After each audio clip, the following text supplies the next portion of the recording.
To discuss today's events, the protests across the country, I'm joined by public affairs analyst Femi Lawson, journalist Achike Chude, and in the studio we have the national coordinator of Take It Back, Juwon Sanyaolu.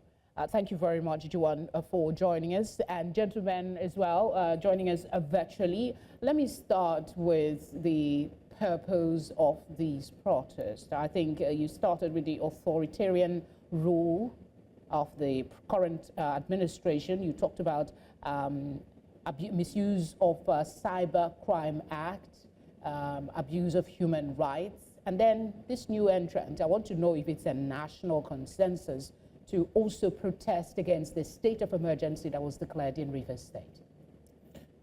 Oh yes, the demand to protest, the demand to protest the introduction or imposition of military rule in Rivers State is a decision we took at the highest level of our organization because we believe that the government of Tinubu has acted in impunity and in lawlessness to have unlawfully deposed elected government official and then impose military rule in Rivers State. That is nothing short of authoritarianism.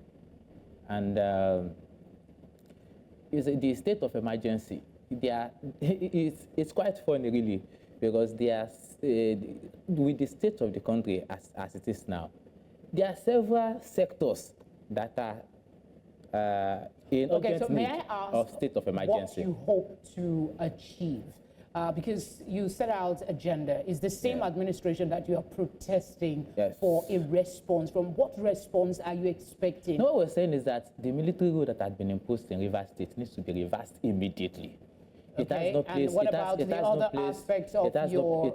It has no place in a democracy. The other aspect of your request? Now, we're also talking about the repeal of the Cyber Crime Act and how governments have continued to use it to repress free speech. So we're calling for the end for the end to that. And there is, in fact, the specific point I'm making with regards to the so-called state of emergency in Rivers State. The way we see it as a continuation of repression of the civic space. And if the government of Tinubu is not stopped now, it's going to do worse, because currently the government... Sorry to interject, but this is not the first time we're having protests. We had the bad governance protest, we had another protest, and this is another one that you're coordinating. I need you to... sorry, there was a whisper in my ear that distracted me for a bit. I need you to talk to us about do you expect that this protest will elicit the kind of response you want, considering the response that you got from the police today? Well, what I'll say to that is very simple. When we protested last year, June 12th, when we had the protest last year, June 12th, the government failed to accede to our demands. Right? We came out again 10 days on August. We described it as 10 days of rage. And in like manner, if the government of Tinubu refuses to address the fundamental demands that we've presented before him, as it concerns free speech, as it concerns what is presently doing in Rivers State, as it concerns the unlawful demolition of poor homes, especially in places like Oburonshoki, and the general imposition of poor governance in the country, we will be back on the streets. What you've seen today is nothing other than a warning action. All right, just hold on to that thought. We're on a very short break. We'll be right back to continue the conversation. Thank you for staying with us. We have Juwon in the studio, but we also have public affairs analyst Femi Lawson joining us virtually, as well as journalist Achike Chude. Gentlemen, thank you again for giving us your time. I want to come to you quickly, Achike, as regards the treatment by the police of today's event. And there were speculations that one journalist was arrested. Can you confirm this? Well, we find out. We know that journalists are usually at the receiving end of such situations, and so we find out. So we don't want to speculate, but definitely we are going to get that information at least by tomorrow morning. We'll be able to confirm, so that we don't speculate. This is, like I said, the usual fallout of things like this. It would appear that the police has learned nothing and forgotten nothing. You can see from the visuals there, you can follow the processes in the visuals, and you have seen how peaceful, how orderly the protesters have been. And you know, this is what we have always said, because I have been in this kind of a situation several times in the past. Most protests in this country, at least I know, are very, very peaceful. People do not set out to sabotage what they want to achieve with these protests. Protests are done, the basis of, of an objective. They want to achieve something, either to draw the attention of the government to certain issues and to get the government to change direction. And so they will not, and if such protests, result in violence, then they will be sabotaging the very objective that they want to, achieve. And so it is never the protesters that want to sabotage their own protest. It is usually the involvement of the security forces that lead to breakdown of law and order, against peaceful protesters. So it's sad, it's unfortunate, but it would appear that the police seem not to have learned any very serious lessons, unless they are acting on the instructions from other sources to try to create an environment for chaos and anarchy, so that they will not turn back and blame the protesters for breakdown in the rule of law.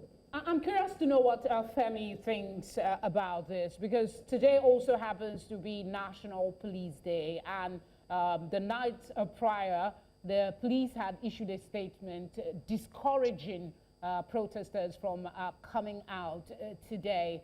Does that, in your view, justify the response that they put out to protesters across the country that came out to express displeasure over how things are with governance? Thank you. For me, there's no justification whatsoever for anyone, particularly the security agencies, to criminalize protest. Protest is part of democracy. In actual fact, democracy, as it is in the case of Nigeria, is a product of protest. So Nigerians have the right to protest, and nobody, and the court has said this on a number of occasions, and it is very surprising that at every given opportunity, there has been an attempt by the security agencies, particularly the police, to criminalize protest. What I would have expected was the role played by the police in Lagos today, just like it did during the bad governance protest in August 2024, provide protection for the protesters, ensure that these protests are not hijacked by criminal elements who may want to take advantage of the protest to perpetrate crime. If this has been done in Lagos successfully, I don't know why the police in other formations cannot emulate what the police have done in Lagos by ensuring that it provides cover and protection and ensure that protesters are orderly. What we saw in Port Harcourt from your visuals is not only disturbing, but it's shameful, very shameful, because these are even protesters who were very few in number, and you provided protection for them from their take-off point, only to get to the middle of the road and unleash assault on the same set of people that you are supposed to be protecting. Now, sometimes you want to imagine what comes on, what come up, with some of these characters in uniform sometimes, because the truth is that the men we saw in Lagos today are the men of the same police force. Why do you have so much, differences in their behavior like we saw in Port Harcourt? I guess that's the question that a lot of persons are trying to find out answers to. I'll come back to you in a bit. Let me go to Achike and ask this particular question, because while it is one of the issues that is being protested about, I'm talking about the Cybercrime Act. In Oshobo particularly, there were placards saying that they want that act repealed. I want you to speak to it and why it is peculiar for the youths of Nigeria to come out at this point to ask for that repeal. Yes, because the youths have been at the receiving end of the Cyber, Crime Act. Of course, what it leads to is just the policing of thoughts. It hinders, the freedom of expression, which is a fundamental constitutional guarantee. It's one of those things that make us civilized. And so when you now have to express an opinion, and then the government now believes, the police believes it's their duty and responsibility, to punish you for expressing your thoughts, then it becomes deeply worrisome. The NUJ, Nigerian Union of Journalists, has been kicking against this seriously. We have seen the damage that it is doing to the members of the fourth estate of the realm. People are, incarcerated, arrested at whims, at the whim and caprices of government officials. And in those days, it used to be the issue of disciplining or dealing with journalists who government feels have misbehaved was within the preserve of the central authorities in this country, using the police and security forces. I mean, talking of the federal government. But now it has been democratized, if I was not, I even use that word. It has been liberalized.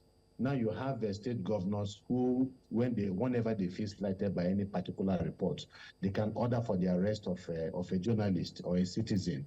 We also have even local government chairmen coming into the act also, or even government officials, or even police, personnel themselves. You write something that is critical of maybe the IG, and then the police feels it's their responsibility to deal with you. We have laws in this country, and for as long as you don't remove the basis on which they act with impunity, that is the Cybercrime Act, they will continue to do these things they have done, and that's why we have continued to kick against the Cybercrime Act and ask for it to be repealed immediately in this country. All right, a quick one to Juwon in this studio. I want you to talk about the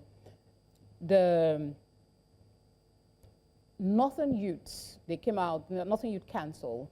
They said why they sympathize with the cause, that they would prefer a more dialogue as an approach than protest and confrontation that might disrupt the fragile peace in the country. How is your movement reacting to this? Because most of the states up north did not take part in the protest. The Northern Youth Council is at liberty to engage with government however it so wishes, but it is not true that there were no protests in the north. There were protests in places like Adamawa. Okay. We had protests in Plateau State. There were protests even in Bauchi. Okay, I'm being told we're out of time for this conversation. Yes, so what's the next step for you? You said this is the beginning, the tip of the iceberg and all of that. What are you planning to do next? Yeah, we're coming out very soon. Like I said, it's a warning action. And we'll be back on the streets as soon as possible. And do you plan to make the date open for the police to provide protection? Yeah, it's a duty of police to provide protection. As a matter of fact, what they did in places like Rivers, Abuja, and including Yobe State, where 4 protesters were arrested, it was an embarrassment. All right, Juwon. Thank you very much for speaking with us. We appreciate your time. Yeah.